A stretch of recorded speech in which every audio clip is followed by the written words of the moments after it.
mean to be ready for something? Wouldn't you have to have experienced said thing that you're ready for before knowing that you're truly ready?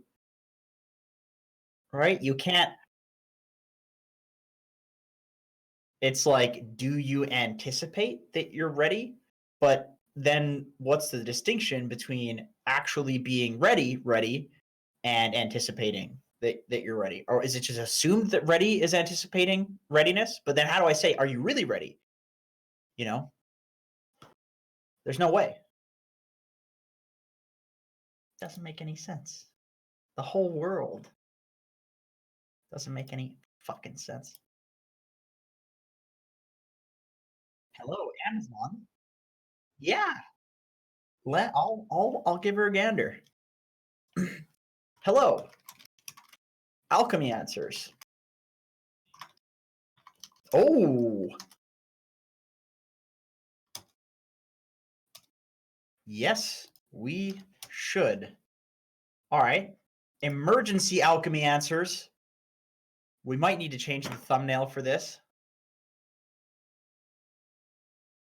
Even though I know you worked really hard on the other thumbnail.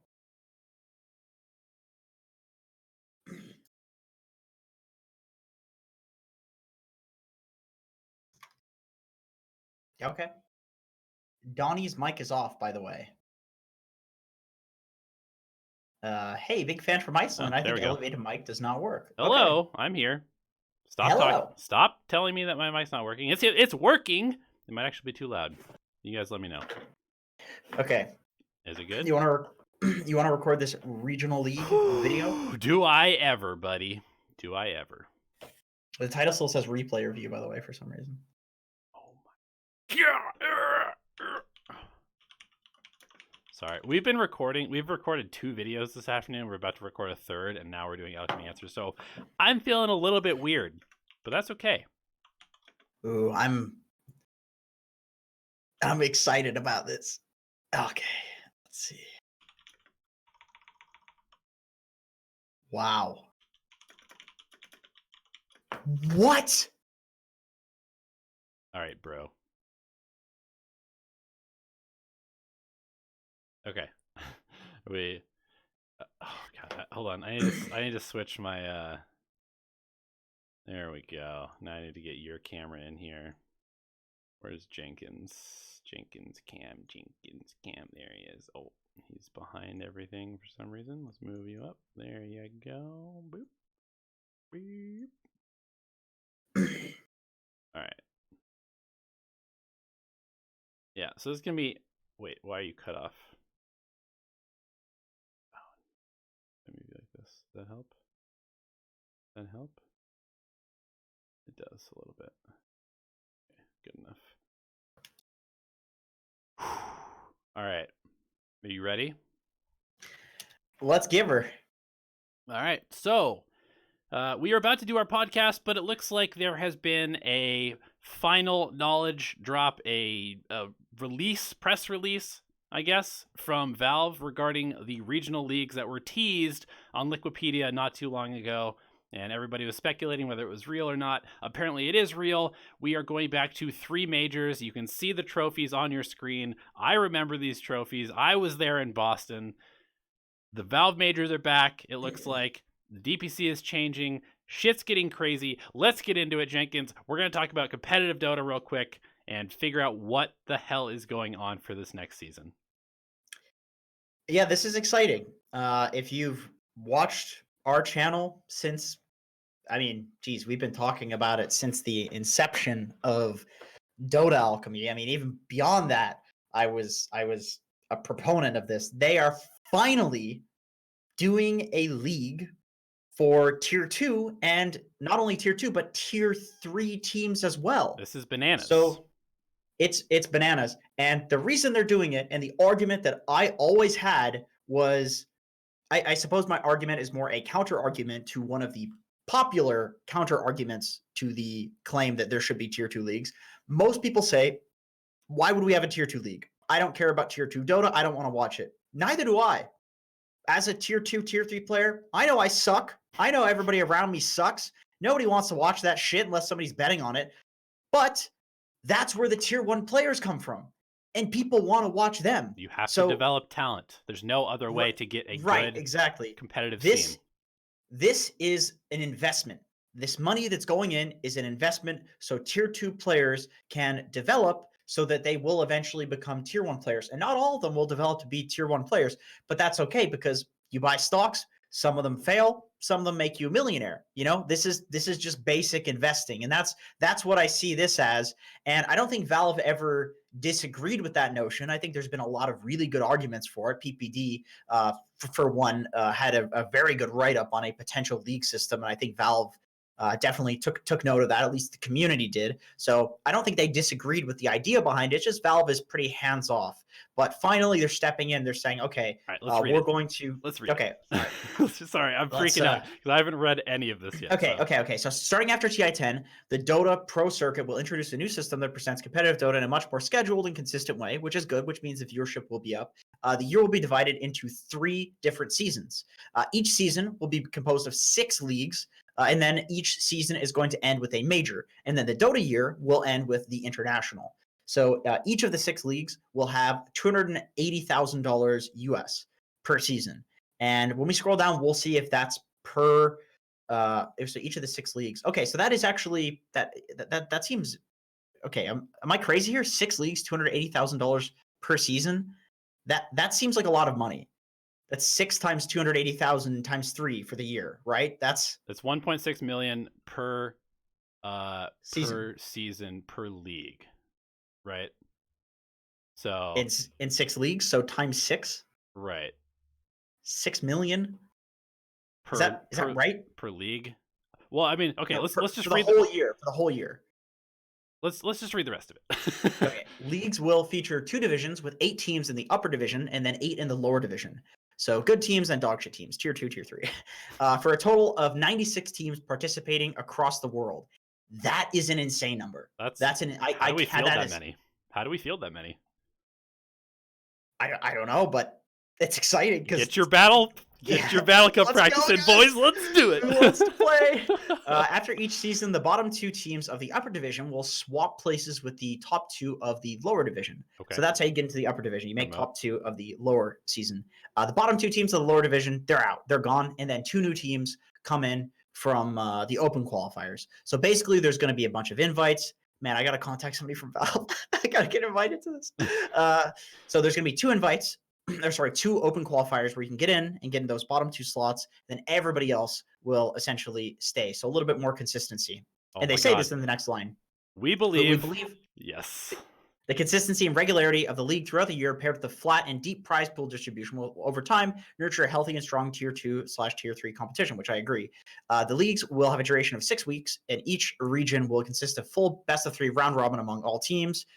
Okay, so it's just a round robin group stage essentially. In order to make it easier to follow your favorite region and teams, all matches will be consistent in date and time slots throughout the year for each region, which is fantastic. So much structure. That is really good. Crap, dude.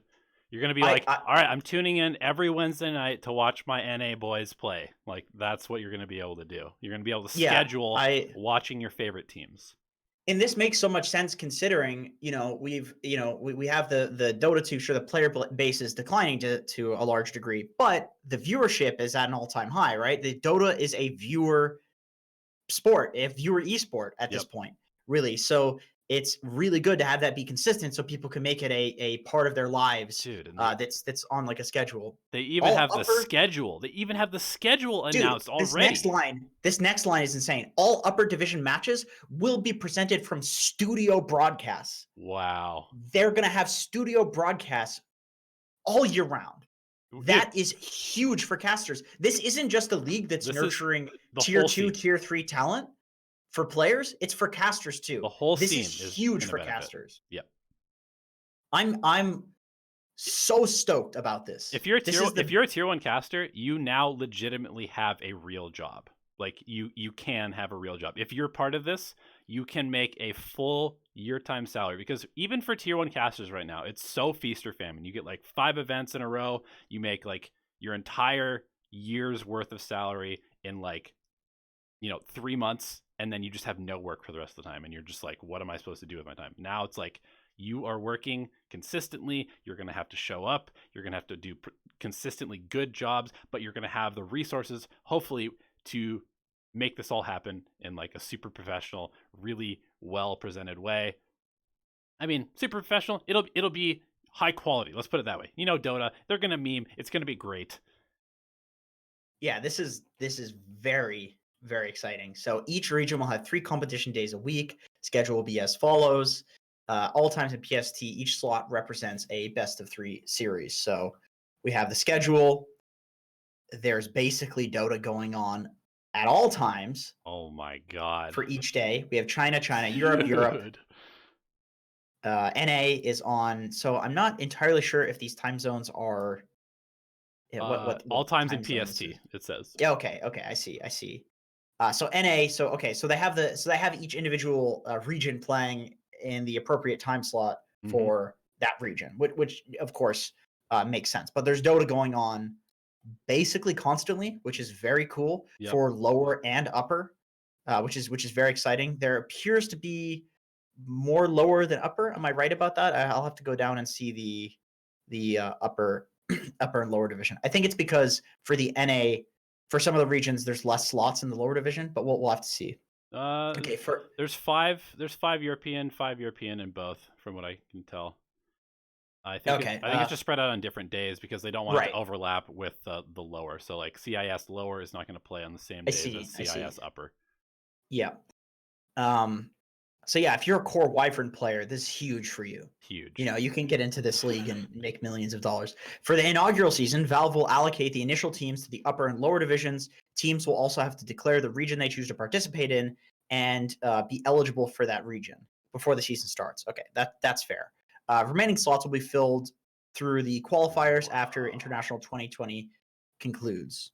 All right, let's check out this prize distribution. So, from first place in the upper division, you get 30,000 USD, 500 DPC points, and you qualify to the major playoffs. You don't have to play group stages at the major. That's crazy. That's a huge win for the first place team. Really, this means this is how they're going to make it so you really have to try in every single match, right?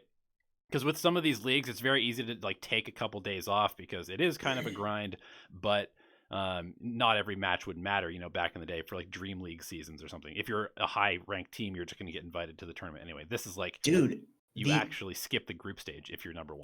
And look at the amount of money you make. It's actually insane. The amount of every single team in the upper division gets like $22,000 to $30,000.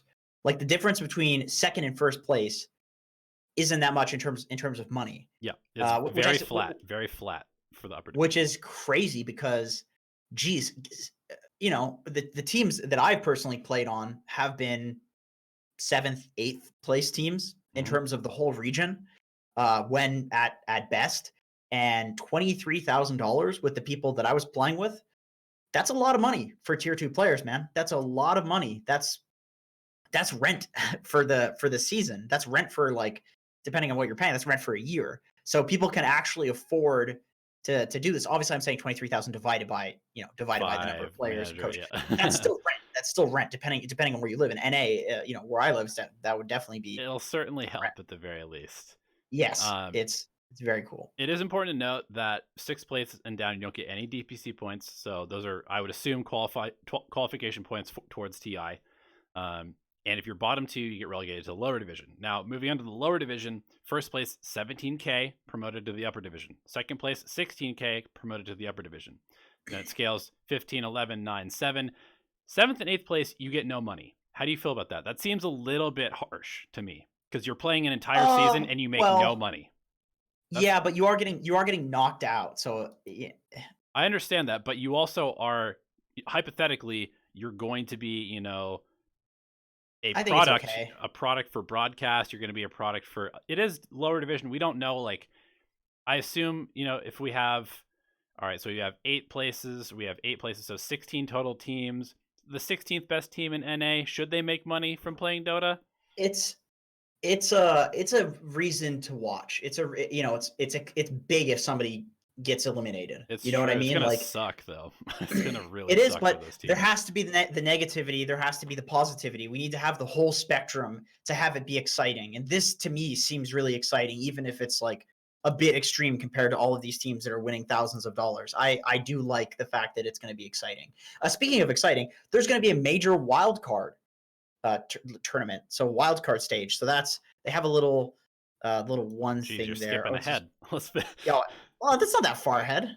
I just wanted to go through this this last little bit before we get into the major stuff. So The lower division. yeah, for a team to be eligible to participate in a region, 3 or more of the players. This is kind of important stuff because we've had teams swapping divisions and swapping regions. So for a team to be eligible to participate in a region, 3 or more of the players need to reside in the area they're competing in. Additionally, teams will be able to use a stand-in for up to 4 of their matches as long as the stand-in is either competing in a lower division or not competing in the league at all.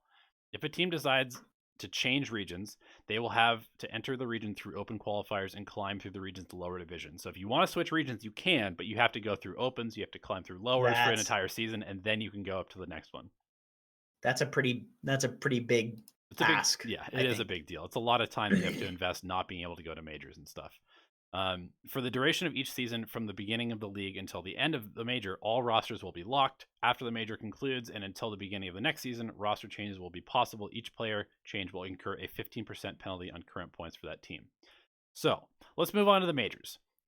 The season will conclude with a major tournament featuring 18 teams from all regions and sporting a prize pool of 500,000 USD plus DPC points. The 18 participating teams are the top spots from each regional upper division. Regions will have a fixed amount of slots throughout the year. They're already announcing it. Europe and China will have 4 slots each. North America and Southeast Asia will have 3 slots each. CIS and South America will have 2 slots. Is that crazy to you that they're already announcing this, or do you think that's okay? No. I mean, I feel like having it be a question every time is Fair enough. kind of it's a little unreasonable. And the thing is, these regionals, it's going to be so punishing to switch regions and to switch teams and things like that. That I think we're going to see a lot more consistency with the teams. I guess my only question is the North America getting 3 slots. Like, I think that they have teams that can fill 3 of like the potential, best 16 teams, but at the same time, you are saying like CIS, which is arguably the biggest population outside of China for a region, is only getting 2 slots, which is kind of nuts to me. Sure, that's a fair argument. Maybe CIS should get 3 because it is just there's no minors or anything. So I mean, I don't know. I suppose it's kind of like Europe it gets 4 slots and CIS is like close to Europe. So I mean, I guess South America's close to North America as well. Don't know where you're going with that, but I don't know. I'm just saying, like they could move and join like a European team, for example. I suppose. Whereas, like it would be hard for a North American to join a European team like that. It's really expensive. I suppose so. All right, take it away with the majors format. Okay. Wait, where the hell is that? Major format. Wild card format. 6 teams, best of 2 round robin. Top 2 teams advance to the group stage. So okay, just a group stage. Interesting. So okay, cool. So 6 teams from all of the regions. I think 1 team. Oh no, 2 from China, 2 from Europe, 1 from NA, 1 from SEA. So SA and CIS don't even get a slot in the wild card, which is interesting. It is interesting. Okay. Format of the group stage is 8 teams, best of 2 round robin. Top 2 teams advance to the playoffs, so the upper bracket, and the 3rd and 6th place advance to the playoffs of the lower bracket. 2 teams get eliminated, which I think is pretty standard. Mm-hmm. And then playoffs is just 12 teams double elimination, which is also standard. And then the prize distribution is $200K for first place through $12K for 8th place. And remember, you also get a prize for the league as well. Mm-hmm. So I believe it's not counted already, is it? No, it's not. It's not. So yeah, so you're just getting a bit of extra money on top of whatever you win at the major. Okay, so let's see, in the playoffs, because there's 12 teams in a double elimination bracket, so the bottom 4 teams make no money. Is that correct? I guess. They get knocked out. Yeah, they would make. Oh wait. 12 teams. because the playoffs. Oh, you're right. You're right. have Yeah, the format, bottom four would make no money. They just Interesting. didn't include it on here. But you make money from the qualifiers. From getting there, yeah. Yeah, and there's no open qualifiers for TI now, so it's straight up. You're playing in the leagues. That's the only way to get to TI. Wow. Yeah, that's very interesting. Okay. So no invites, nothing like that. And basically what they're saying is that we don't want to have to deal with this whole open qualifier thing. We don't want you guys to be forming stacks like at the last second to play in opens and try and make it into regional qualifiers. Like, if you want to be part of the Dota ecosystem, you need to formulate a team and you need to play with them. You need to give to it. You need to contribute to it if you want to get back from it, which I think is pretty cool. I think that's reasonable. It seems like this is going to be something nuts. That's just very sustainable. I maybe the numbers need to be dialed down a bit. Maybe they're not high enough, which would be really cool, but I think this will be something that's eventually quite sustainable and really good for Dota as well. This is crazy. I mean, they even have announced the dates of the majors already. This is like way more communication from Valve than we've ever had before. So the dates for each season are as follows for the upcoming year after TI10, obviously. Season 1 Fall League will be from October 5th to November 15th, with the major going from December 7th until the 19th. So awesome. Winter League will be from January 4th to February 14th, and the major will happen from March 8th until March 20th. Spring League will be from April 12th to May 23rd, and the major will be from June 21st to July 3rd, which allows for TI to happen in August, which is when it usually does. And let's see, if we think about that, you will be getting from December 19th until January 4th. So you get like a 2-week break over Christmas. That's nice for a large part of the population. I don't celebrate Christmas, Donnie. Then from March, just Frostivus. March until April, you'll get again like a 2-week break, a little bit more than 2 weeks, and then July 3rd will be the end, and they usually have it in like first week of August, so almost a full month off after the end of season 3. So that's a lot to take in. I'm gonna have to read through this again. What do you think, Jenkins? Initial thoughts? Are you excited? Are you coming back to competitive Dota? Are you gonna so excited? I'm really thinking about it. I'm really genuinely thinking about it. With this seems like it could be a lot of fun. Are we making a Dota Alchemy stack? Are we doing it? Hell yeah, let's go. Up? Let's go. Make some cash. All right. Yeah. All right, guys. So that's the regional leagues. That's the new DPC system. Let us know what you think. Let us know what you think in the comments. Is this stupid? Is it sustainable? Do you think this is a last-ditch effort from Valve to save the game? Or is the game back? Are we going to grow? We might grow. It could happen. This is how League grew. This is how League continues to grow. They put out a lot of content about their game. So is this the answer? Very might be.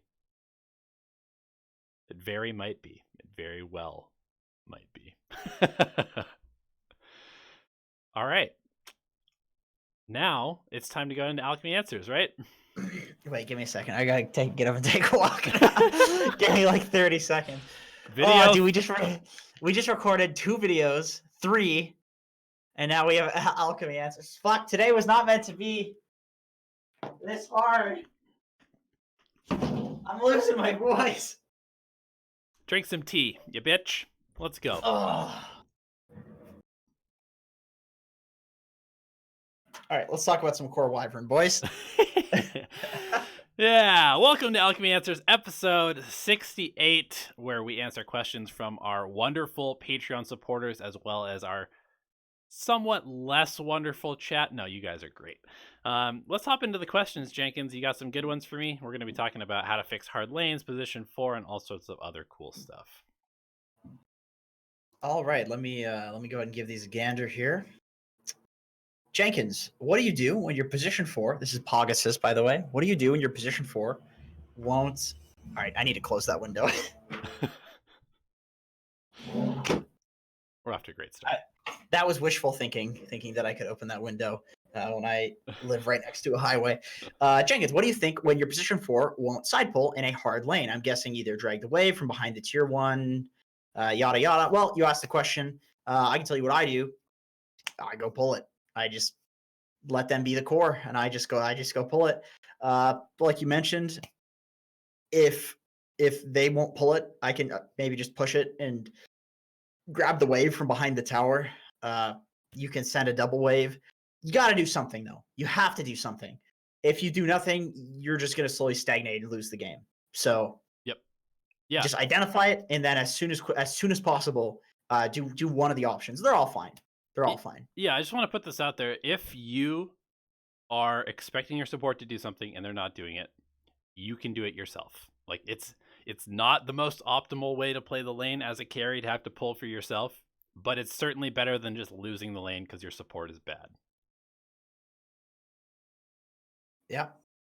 Yeah, agreed. When was the last alchemy answers? That was 18th. These are on the Should be everything below Moyes. Right. Okay. So we have Snowy. He says, I've been playing a lot of Undying Position 4 over the last week. In my opinion, that's griefing. I always seem to be deciding whether to build a buckler or a bracer in the early game. That seems like the type of conundrum an Undying would have. They cost a similar amount. They both give you the same some overall stats. In general, both make you a bit tankier. Of course, there are variations like armor on the buckler, magic resistance, etc., etc. Each of these differences can be better in certain matchups. However, my question is, what is the practical difference between these items? Can I or should I adjust my play based on what I should get? Or is it purely choice based on one matchup? So it's a good question. I mean, my initial thought is if you're against some absurd amount of magic damage and you need to survive, like some tiny or puck or whatever, I'll build bracers. But generally, as an offlaner or as a support, I will opt for anything that buffs my team first, because it's not only my job to be tanky, but it's my job to also make them tanky as well. So I would opt for a buckler almost always, unless a bracer is a necessity, in my opinion. Yeah, I think that generally on a hero like an Undying, you're probably going to be building into something like Vlad's, perhaps. So going for a buckler is always pretty good. Right, especially if you're playing position 4, you're going to be getting net worth, and you want to have things that you can build into with those smaller items. A bracer doesn't build into anything. Yeah, I think that bracer tends to be more of one of those items that you build on a mid who wants to fight early, and then Undying, you get enough strength anyway to where you don't really need to, and you could probably better use that money to go for stuff that takes advantage of your high strength, which is like armor, magic resistance items like Glimmer Cape or Pipe or something like that. Yep. Agreed. Bradley Dragon says, what are the worst heroes in pubs? My top worst heroes in pubs are Mars, Earth Spirit, I should say. I guess Spirits works as well. Venomancer. Okay. What does that mean? What are the current worst heroes, basically? Pudge? Techies? Let me go to my list. Attributes. Pudge is dog shit. Techies is dog shit. Are there any absolutely other horrendous heroes other than those two? Oops. I feel like a lot of heroes have a place. There we go. We were on the wrong overlay. Sorry, guys. We're back to Alchemy. Oh, that's okay. That's okay. Pudge and Techies. These are bad. Visage is pretty bad. Gyro. For sure. Gyro is pretty bad. But I would say Visage, Pudge, and Techies are definitely worse than Gyro. Yeah. Somebody in chat said Anti-Mage, but I think Anti-Mage is actually really good in certain matchups. It's just really bad in other ones. So he's just extreme. But it can be horrendous for sure. I also kind of feel like heroes like Oracle are amazing with a coordinated team, but absolutely horrendous to play in pubs. Yeah. Okay, that's enough heroes. Those are garbage ones. Lion. I want to say Lion, but I know Donnie's going to disagree with me, so I was holding it back. But I fucking hate Lion. I hate Lion. So we'll leave it at that. We could get into that. Okay, so Mira says position 4 related. How do I identify an unplayable lane? I would rather make the decision to cut/drag before trying to lane in a normal way. I know some of the matchups, but sometimes I get stuck trying to play a bad lane. So there's a few things that I want to say to this. The first thing is, it's hard. Sometimes you can't identify a bad lane until you actually lane it, and it seems horrendous. Yep. That's fine. More so than you would think, pros do a lot of guessing and checking. Yeah, just on the fly. They'll be like, they'll try to play the lane. it'll just feel shit because they're out harassing you or whatever, and you can't immediately think of a way to make it better, you just go cut the next wave. Yep. So it's just important. And what I think might be happening in your pubs, because this is what I see in a lot of pubs that aren't like pro level pubs, is that you're not necessarily playing a bad lane, and that's the issue. It's that you're playing a bad lane for too long. Yep. And you can play a bad lane for 30 seconds or even a minute and then just go pull the next wave because you realize it's bad, and that's fine. The problem is when you play a bad lane for 5 minutes and you keep trying to play a bad lane and it gets to the point where it's unfixable. That's always the issue. Right. So yeah, just like keep, I think one of the biggest things to try and keep in mind is just to like learn from the hard lanes. If you play a lane and it just doesn't seem to work out for you, just take note of what heroes are in it and then think about like, is this because I didn't have enough regen, or is it just because this is a bad matchup for my hero? And then you know that next time you can't play the lane, or you need to itemize differently to be able to do it. So I think you just kind of have to go with one of those two options. Yeah. I mean, I could talk about this for quite some time for sure. It's laning is obviously a huge portion of Dota, but that's probably the best piece of advice I can give you for now. So I'll leave it at that, because I feel like it's okay to not know. And also, if you just have an inkling feeling that you're going to lose the lane, I would say it's better to err on the side of caution in Dota. Yep. So pull the lane if you're not sure. Yep. I agree. And because you always go 50-50, and that's fine. You can win in the mid game, especially if you're confident on your hero. Bradley Dragon says, I actually tried the whole use W on enchant to control a creep and push waves, except it doesn't work at all. The creep, for some dumb reason, unlike Chen creeps, does not get a move speed buff. So the slowest thing dies before it even gets to the wave it's supposed to push out. Well, that doesn't sound like you're leveling up enchant, because it lasts for 120 seconds. It's 2 minutes when you're enchanting your creep. And it also sounds like to me you're enchanting creeps really far away from the creep wave. Just take the range creep. It's in the wave. It does piercing damage, so it's going to slaughter the entire creep wave easily. And you also want to micro it so that it is standing behind the other creeps, and the other creeps are taking the damage first, the useless creeps. Because man, Enchantress, like, to me, Enchantress's job is to go to whatever the bad lane is and just send a creep down it.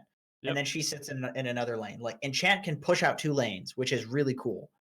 Or not even necessarily like, I feel like that might even send the wrong message. Like, go to the lane that you want to push out with your creep, enchant the nearest camp, or enchant the range creep in the lane, send it down the lane. Your creep doesn't have to walk anywhere, and then you walk to the other lane and you farm it, or you jungle. Your hero's the one that does the walking, not the creep. Exactly. You're not enchanting like a tomato in the bottom lane and sending it to the top lane to go push out the wave. That's never. Yeah, that's going to be a rough one if you try to do that. Yeah, for sure. Okay, Stained Ship says, now that shrines have been removed from the game, what do you think Valve should add as a new incentive for destroying a tier 3 tower before 7. That's a really good question. Yeah, before 7.24, you would kill a tier 3 and then kill shrines to take over the map. Now you can't destroy the outpost after getting a tier 3, so it seems kind of underwhelming and doesn't allow you to improve your advantage in terms of restricting the enemy movement on the map. It is shit. I didn't think about that. You're just right. I don't know. You're just right. I was just thinking about this like 2 days ago for the first time. I was like, wow, this does feel really weird. There's almost no benefit to going high ground early until you're ready to actually win the game. Like, you kill the tier 3, but it doesn't actually give you Roche control like it used to. So what is the point in going high ground unless you're actually trying to win the game right then and there?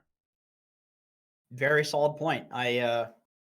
All I can say is I literally didn't think of that, and I'm going to now. So thank you for the idea, because that's a good one.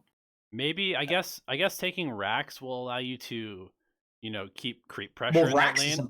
Rax is important, right, but a tier 3 is kind of irrelevant. Not so much. Yeah.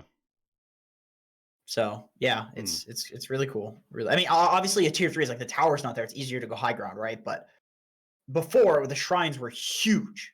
That was a huge reason to, okay, if we have to suicide a core to get this tier 3, it's worth it. Now that might not be true. So that's just a really cool. Do you think they should add something?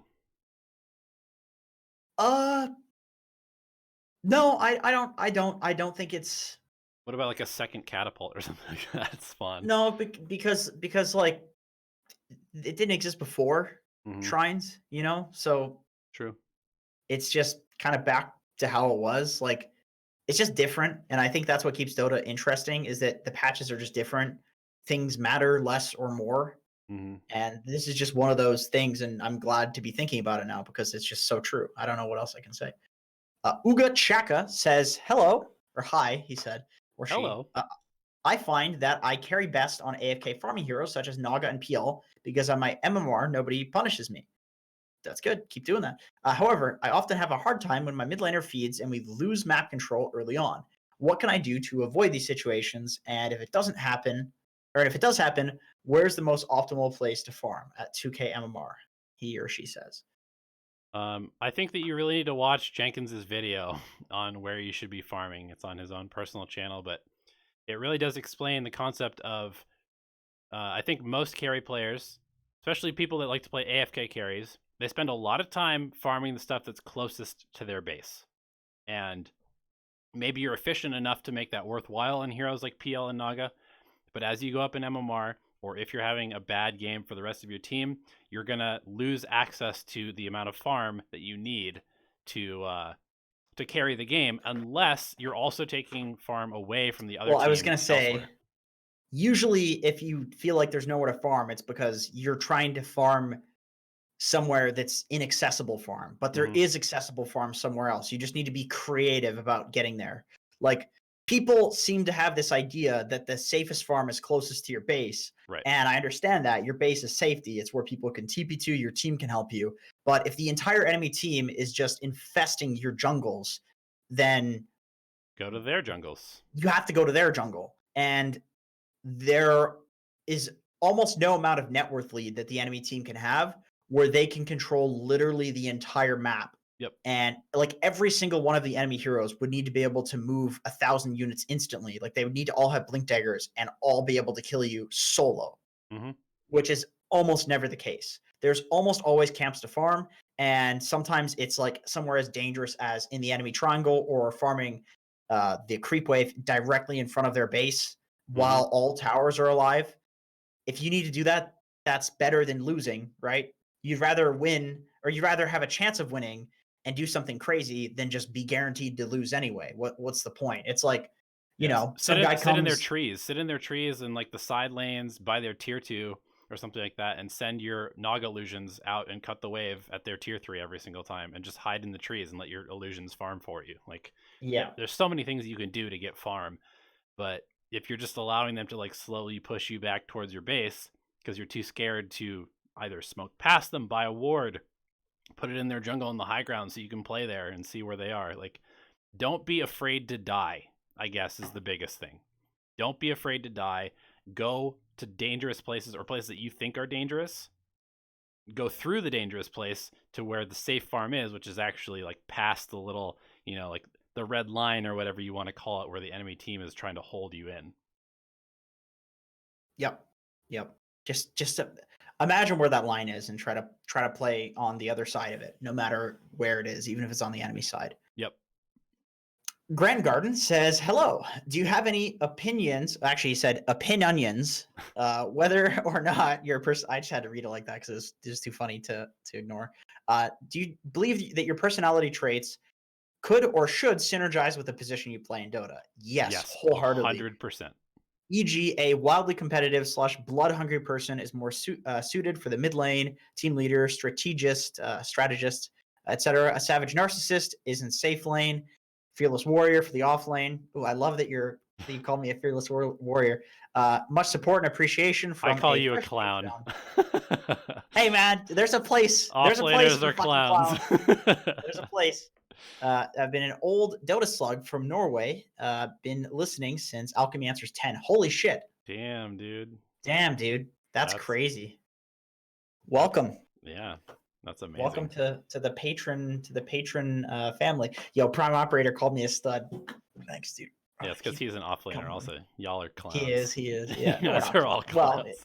it's okay because clown college is cheap and there's a lot of jobs out there for us. So Yeah. No big deal. Fair So enough. yeah, I really think that, I mean, I'm a believer in this, just in life in general. This is gonna sound, maybe like I don't have any studies in front of me or anything like that, and it's all anecdote. But then again, most people are talking about life. I think that's how they usually go with it. Hmm. But I think that you just are who you are. That's usually developed when you're a kid. You just kind of randomly like shit. Maybe genetics makes you randomly like shit. Maybe your parents get you a drawing book when you're younger, so you become an artist. So something like that. You just tend to enjoy things. You don't even know exactly why. And it seems to me that those things take a really long time to change, if they can even change at all. Yep. Like, I feel like for me, a lot of the stuff that existed for me when I was like a teenager and a kid, I was like, kind of a crazy, pretty bad kid. I would get into trouble all the time, sent out of the principal's office, fucking skipping class, dicking around. I wasn't like malicious, but I was just trying to have a laugh. And I feel like I've gotten more mature with it, where like I know the appropriate situation to do these things, but I still have the urge to. Hmm. I still really like that. It's like it's part of my. I consider it part of my identity to be like somebody who's trying to make people laugh, being the funny guy. That's that sort of thing. So I really Clown think college in the off lane. exactly. I really think that it is a much more daunting task to change who you are than it is to just adapt a very adaptable game to who you are and just do that as well as possible. I agree. And I I mean, and I think that's shown in a lot of pro players as well. yeah, I agree. I mean, look at like 2B. Do you know who 2B is? He's this European dude who plays like super weird roamers. He's like anti-mage roamer, troll roamer, that kind of I've stuff. heard of them. Yeah, I've heard of them. Like this is the definition of somebody who has just figured out who he is as a Dota player, and he's climbed to like 7.5, Dude, 8K playing like Jarex, anti-mage. Yeah, exactly. Thompson, Exactly. Puppy told Thompson to fucking kill himself Because he played because he weird heroes. was because he was so mad at the weird shit that he was doing. I'm not gonna lie to you. I played a pub the other day. I was playing against this German bastard, this European mother who was lone druid mid, and he cut my wave. The first wave, he cut the wave and dragged it behind his tower, and I was Storm. And I was like, what? I just all chat. I was like, dude, do you get off to just doing weird shit? What the fuck? But he's really high rated. He's Yeah. really good. It was awful to play against. It felt bad. I felt like I was in a very dangerous place. It's something you can only do with Lone Druid. And a lot of the time when something feels really awkward and makes you mad when you're playing against it, it's because that's actually good. Yeah. And this guy just, all of these people that innovate and don't try to copy other people, I think they're the ones that are defining the meta, not just following it. Yeah, I agree. Completely agree. Yeah, yeah. I know it's a good play. Jopay. It's just frustrating to be against it. I'm just like stuck mid laning because I have like two offlaners on my team. It's like I have to go mid. All of a sudden, this guy's doing this weird shit. It's like, man, I didn't sign up for this. I was just trying to play some Centaur or something, you know. Yeah. Anyway, okay. Let's see. Where are we at? Uga Chaka says, "Do you think it's more efficient to learn from Smurfs/boosters or pro players?" I like this question too. I think this is kind of interesting. These are really good questions. Really good questions this week. You guys are. I feel like we're not doing the educating anymore. It's like people You guys are drawing it are. out of us. We're just like Oh, it's we're just like a an organ donor, and you're just like taking our organs and yeah. creating It's almost better. like this is like this is good content. Actually, it could like you could like make that into a video title, and I think that would get a lot of views. Yeah. But do I think it's better to learn from Smurfs and boosters? My initial feeling towards that is just both. I think there's value in looking at both. Yeah. I think the boosters know how to win in certain brackets. I think the boosters really abuse certain things that people fuck up in pubs. Yes. But pro players play good, clean Dota, if you will.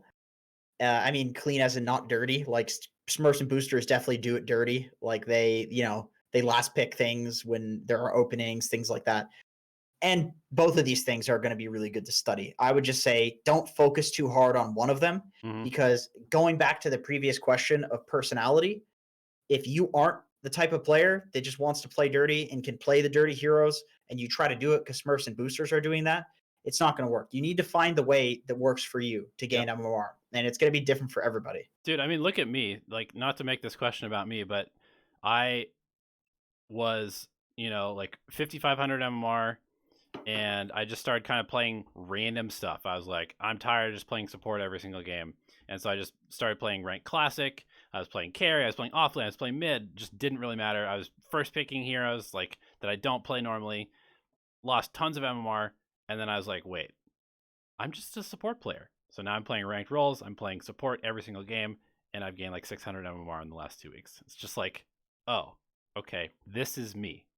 So I completely agree with that point about, like, I feel like a lot of people are like, oh, well, just watch somebody who's a Meepo spammer. Just watch somebody who's a Huskar spammer. That's how you gain 500,000, 2,000 MMR. Just watch them and copy what they do. If you're not a Huskar player, you're just going to lose MMR. You're not going to gain MMR. It's not about the pick. It's not about the hero. It's about the fact that they have this purpose in mind. That is what they want to do. Right. Yeah. Yeah. That's a really good point. And pro players have the exact same like way of playing. It's just a different purpose. Yeah. I also want to say that for pro players, you even see it in like when a pro player gets in a lower rated game and they complain about their teammates not playing the game well. Learning from pro players also has a few drawbacks because pubs are chaotic. Pubs are not pro games. So like you'll see, a top 5 pro player be like, my support's terrible because they're not doing all this stuff that they expect their high level teammates to do because they've been scrimming with, Puppy as their support in lane for like 6 weeks. And then they go play a game and their rank 500 support player doesn't play the lane how Puppy plays it. No surprise, right? But yes, of course. Sometimes you do have to deal with the chaos and the poor coordination communication of a pub. Yep, of course. Fuzzy says, in awfully hard games where you are extremely disadvantaged, and honestly, if the enemies were pros, your chances would be incredibly tiny, like Donnie's penis. Oh, come on, Fuzzy, why are you saying that? Whoa. What are the most common throws you should bank on? Because your chance to win is not the tiny 1 in 1,000 it would be in a pro game, but more like 1 in 20 because it's a pub game. Sure, you don't want to be in these games, but it will happen. And I ask, what are your comeback strats? Okay, that's another really good question. My comeback strats. What I do, I run down a lane, one of the side lanes, and I just push it until they kill me. And I try to do it safely, but I just keep pushing it until they kill me. Hopefully at one point they get really mad that I'm doing that, and then they split up and my team kills them somewhere else. Pickoffs, like split pushing, basically split pushing and pickoffs. That's the way to come back in those games. As well as you can like smoke into their jungle. You can cut waves at the tier 3s. You can jungle in their jungle, look to like snipe couriers, get really deep wards up and play around those. You can sit high ground, but if you're sitting high ground, you want to make sure somebody's out on the map actually farming, doing that creep cutting stuff. Otherwise, they'll just get such an advantage on you. But just make sure that you're not playing like a bitch. If you're just sitting in your base, you're going to eventually lose. Make sure that you're not relentlessly feeding either. Yep. Because there's always a chance that the enemy team dives and you just kill them because it's really hard to go high ground. So and also neutral items can be real game changers. So just keep farming. Just try to do something to get something in the game. It's very easy to go 50-50 in a game. And you just got to abuse those strats until hopefully they throw. And you look for pickoffs. Maybe take one good smoke eventually and it's GG, Yeah, I don't really like the wording of the question necessarily, just because you said like what are the throws that the enemy team should be looking for. It's more so you need to create the opportunities for those throws to happen. And that's kind of what Jenkins is describing, is you need to actually be active so that they do stuff that you can take advantage of. And a lot of that comes down to like narrowing where you're controlling. It might just be one lane that you're pushing out. It might just be your triangle that you're holding with like 4 wards around and sentries. So if they do walk up, you have like an overwhelming vision advantage and high ground that you can abuse. Or like Jenkins is saying, wards are really lane. important, I would say. Wards are super important. Like playing around a ward. Yep, I agree. And vision, really, really important. Bradley Dragon, I feel I'm cursed. I had 6 matches in a row where I had a positive KDA and still long. In at least 3 of them, I'm very certain that some cheating was going on, but otherwise, I consistently had really bad teammates, not even repeat players, just randoms that play like it was their first match ever. Well, that's a hard one because it's just like arguing with anecdote. You know, your games were probably pretty bad. There's a possibility that they weren't as bad as you think they are, and you're just tilted and thinking that they were. There's a possibility that you're not dying, but you're not actually impacting the game as much as you think. That's a possibility. And I say this, you know, obviously it's like critical, but I don't say it in a negative way because this is stuff that I recently have experienced. Like in the past 2 days, I realized that I needed to be doing more and risking my life more, basically, and that I was the cause of a lot of I was like, wow, I'm shit, you know, and that's a really good start, I think. Uh, Otherwise, if you are just getting really unlucky, well, there's no magic hand that's making this shit happen. It'll swing the other way, but it's unlikely, in my opinion, that 6 in a row, it's really just shit teammates and the games are unwinnable. That's at least my take on it. Yeah, I mean, I don't want to be too harsh, but this guy Bradley Dragon has been part of our community for a very long time, and from what I've seen in Discord and these questions, every single thing that's ever gone wrong in your Dota game is everybody's fault but yours. So you need to figure out what you're doing wrong, and you need to stop caring about what your teammates are doing, because I have not seen you take responsibility for a loss ever in all the games that you've submitted and all the replays you've submitted and all the questions you've asked. So start there and just figure out what you're doing wrong and get better at it. You have to start with the shitty feeling of realizing that you're shit. Yep. And once again, I say this not from the perspective of thinking that I'm better. Like this is something that I'll think I'm shit. I'll go into a learning mode, which is good. I'll improve, and then I'll develop an ego. And my MMR plummets. And I have to get to the point where I realize it's me. It's me. I'm the reason that I hate everybody in these games. I'm the reason that I think the community's toxic. I'm letting it be that way. I'm letting myself interpret it this way, you know, and I'm letting it get to my play. I'm sometimes all chatting at people, and it's like that's maybe they deserve it. Maybe they're assholes, but doesn't solve anything. Should that make me an asshole? Should that make me play worse? Why? Well, what's the point in indulging any of this bullshit? It's just like, wow, I'm a shit person. Okay, well, that's good. That's done with. I'm gonna be better. Yep. That's a big thing for me, is constantly realizing that I'm being shitty and that I need to be better. And I feel like for most people, including very virtuous people that seem very virtuous, they have this as well. It's just quick for very, very virtuous people in general. I don't just mean in Dota. Yeah. Because I think everybody has bad thoughts. I think everybody has thoughts that are vindictive, that are blaming, that are toxic. You know, somebody brings you something and it, you know, it's like my mom. My mom brought me my mom brought me pancakes today. She brought me my laundry. She drove it here. She did the laundry, and then she brought me pancakes. And I had the thought of like, man, how mean would it be if I like told her I don't want the pancakes that you cook because I looked in, they're burnt or something. Like, how fucked up would that be? Obviously, I didn't think that, but I feel like there have been times where similar stuff has happened, and my brain immediately goes to a bad thought because I'm in a bad space, and you just have to fight against that constantly. You know what I mean? Yeah, Paradise makes the perfect point, because both you and I have experienced this many times in our Dota careers. The moment you tell yourself you're better than those around you is the moment you fail to progress further. 100%. Like, I can't even tell you how many times, you know, it happens. Like, we're content creators, we're educators. Sometimes we get on a winning streak. We think that we have kind of figured the game out.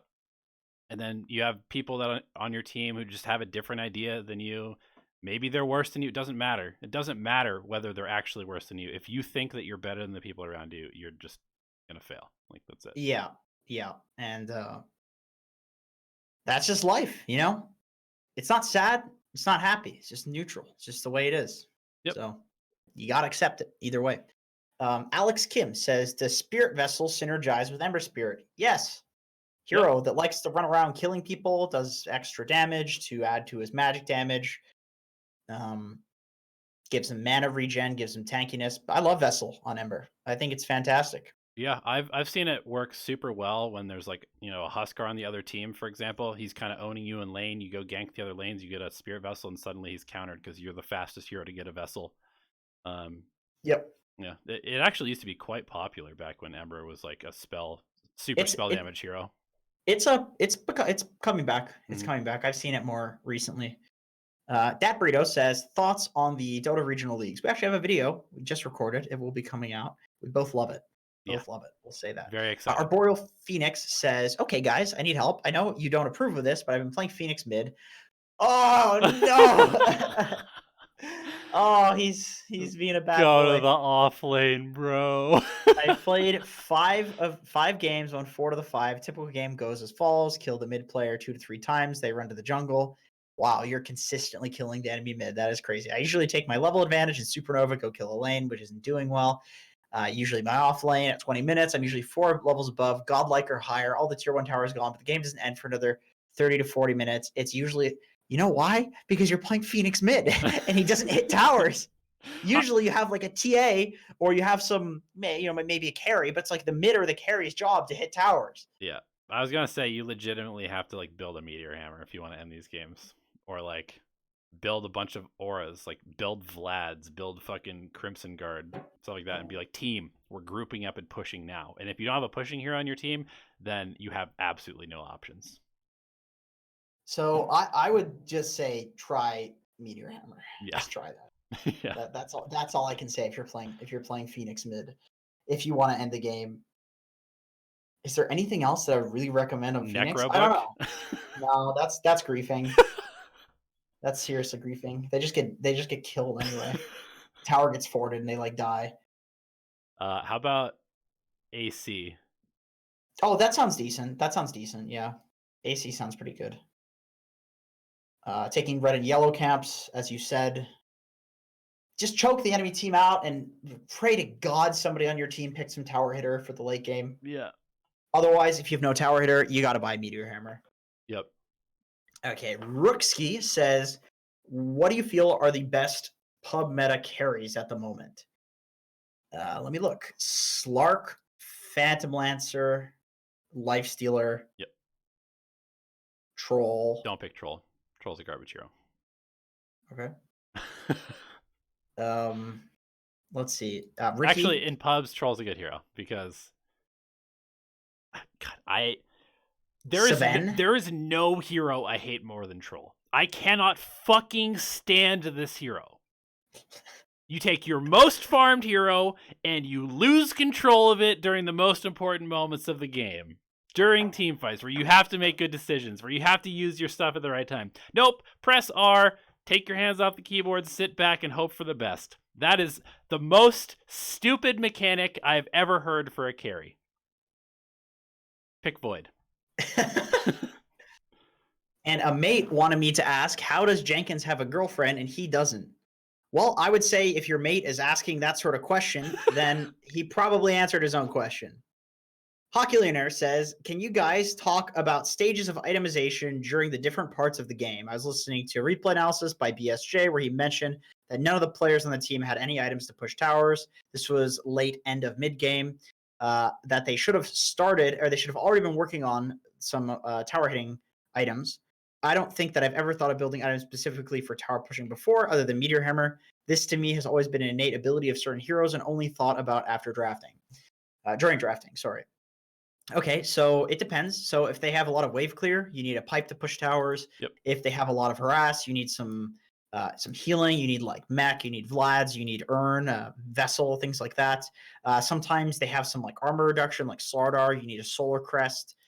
These are all tower hitting items because they just buff one person. They just buff the strat of hitting the tower, which is basically putting your carry in front, healing them, buffing them while they hit the tower.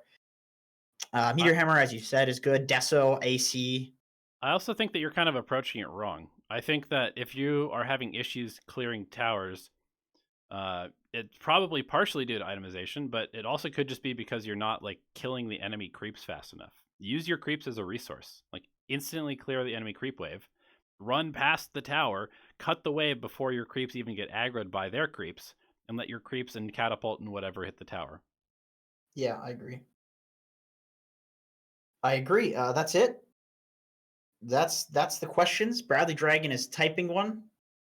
So maybe we'll see that. Take a few from chat. There's some questions. Okay. There's somebody asking how to get to 7K from 6.1K. Okay, that's a fucking hard one, man, because you see the higher and higher MMR you get, the more problems you've solved already to get to that point, which means the remaining problems are very hard to find ones because you've already found the easy to find ones. You see what I'm saying? 6 to 7K. Biggest piece of advice. Let's see. Well, what got me from 6 to 7K? Thinking about your place in the game as a job and less as like a role, right? That's always a good one. Like thinking about the whole game as opposed to laning or this is my job in team fights. Like think about playing with your teammates basically and playing around the enemy team's win conditions. Win condition thinking is always really good. But that's the thing. If you're 6K, you might already be thinking about that and you might just suck dick at laning. That's true. Yeah, I guess it's hard to say. Once you get higher and higher, there's so many holes that could open up in your game. Like you could outlane 5K players consistently and then just have like 7K tier decision making in the late game. But once you get up against 7K players in the lanes and you just never get to the late game decision making, that skill is irrelevant, right? So I can give you a really easy thing if you don't do this already. Spam a hero. If you're not spamming a hero and you're already 6K, you'll get 7K pretty quickly because chances are whatever it is that you're not doing, you'll learn very quickly once you spam a hero and shit starts going south because you'll just master the hero so much that like the whole you'll have time to think about the bigger picture. Yeah. So that's an easy one if you're not hero spamming. I can guarantee you that'll get you high rated. Also, that'll force you to pick a good hero. Basically, you've 9.8 versatility. Yeah, that's way too high. Yeah, definitely. If you look at any of like the highest ladder players, they've played like maybe 4 heroes.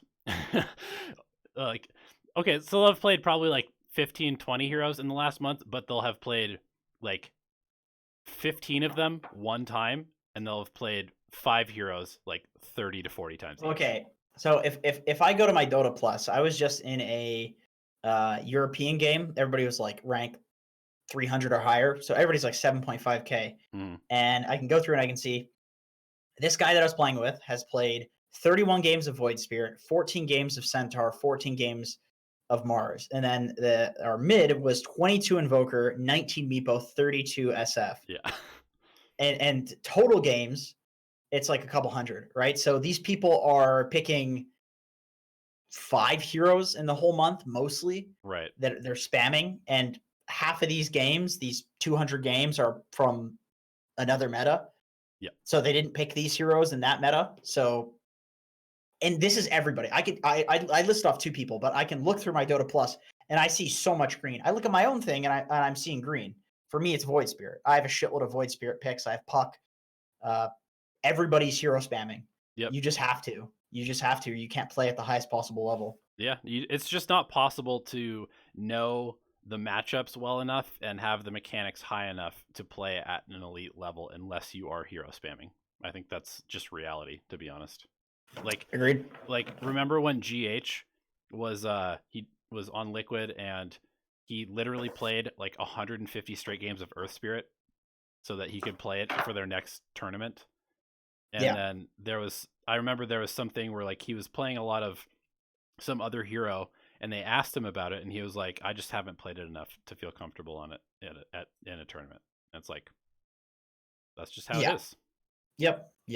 You got to master things. Like that's the thing is people think that the meta is defined by like the meta is already defined and the pros are figuring it out, but it's more like the meta is just being defined by the pros, whatever they're doing. Yeah. So there are certain heroes that are good and they just don't get picked because people haven't practiced it yet. Yep. And those are good heroes to find. You'll get a lot of MMR if you can find those ones. Right. And it tends to be the heroes that counter the current meta, right? Like the heroes that are inherently very strong that come out, they get picked a lot, it's usually the heroes that are then good against those, because there's sort of like this rotating nature of the meta where stuff becomes good, people figure out how to beat it, then that becomes good, people figure out how to beat that, and you just get this interesting cycle. Yep. All right. All right, guys. Thank you for tuning in to this episode of Alchemy Answers. Appreciate you guys hanging out with us, sticking with us. We're a little bit loopy today. Thank you, as always, for your amazing questions from our Patreon supporters. If you'd like to become a Patreon supporter and join the crew and ask questions every single week, get exclusive access to some Discord channels where you can interact with us. Patreon.com/Dota Alchemy. We'd love your support. We're growing. We're putting up coaching sessions on there. We've got extra videos that you guys have never seen before unless you are a Patreon supporter. So check it out. But no pressure. We love you guys tuning in anyway. See ya.